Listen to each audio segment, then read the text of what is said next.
আসসালামু আলাইকুম everyone, welcome to my channel Tahmiz notebook. দেখতে দেখতে কোরবানির ঈদ চলেই আসলো। তো কয়েকদিন আগে হাবি বলল, ঈদ তো চলে আসতেছে, তুমি কোনো শপিং করো নাই? তো লাস্টের দিকে আমরা টুকিটাকি শপিং করেছি। তো লাস্ট ফ্রাইডে একটা ফেয়ার ছিল রেডিসনে, ওখানে গিয়েছিলাম। ওখানে আমার বেশ ভালোই লেগেছে, মোটামুটি শপিং করা হয়েছিল। তো শপিং শেষ করে ওখান থেকে গিয়েছিলাম আমরা স্যামসে। অনেক দিন যাওয়া হয়নি, তো ভাবলাম আজকে যাই। তো গিয়ে যা দেখলাম, ওখানে এত বেশি ক্রাউডেড ছিল, আর ওদের ম্যানেজমেন্ট থেকে শুরু করে প্রত্যেকটা জিনিসই ডিসঅ্যাপয়েন্টেড ছিল আমাদের জন্য। যেহেতু আমরা অনেক দিন যাই নাই, তাই আমাদের আইডিয়া ছিল না যে ওরা এতটা বাজে এক্সপিরিয়েন্স দিবে আমাদেরকে। প্রথমে গিয়ে আমরা টেবিল পেতে অনেক বেশি স্ট্রাগল করেছি অনেস্টলি, যেখানে রেস্টুরেন্ট ছিল মেইন।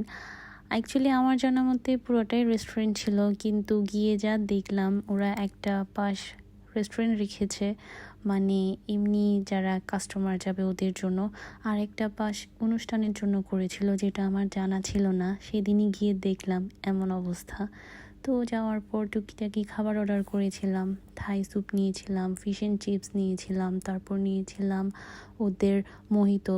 কোনোটা খাবারই মজা ছিল না অনেস্টলি, না পারতে গেলা আমরা ভালো করে খাবারগুলা এনজয় করিনি।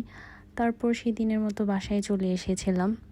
তারপর যেহেতু ঈদ চলে আসছে, তো সেলফ প্যাম্পার তো করতেই হয়। তো লাস্ট থার্সডে, মানে 2 দিন আগে গিয়েছিলাম একটু পার্লারে, ভাবলাম একটু ফেসিয়াল করি। তারপর ওখান থেকে চলে গিয়েছিলাম আমি বারকোড ক্যাফেতে, আমাদের পছন্দের একটা রেস্টুরেন্ট। সেদিন আমি রোজা রেখেছিলাম, তো ভাবলাম ইফতারটা আমরা ওখানেই করব। যাওয়ার পর ওখানেও দেখলাম ভালোই ক্রাউডেড।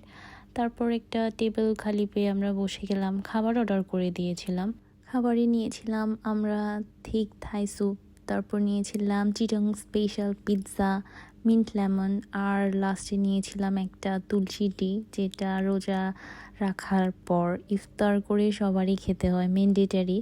তো খাওয়া দাওয়া করে ওখানে কিছুক্ষণ বসলাম।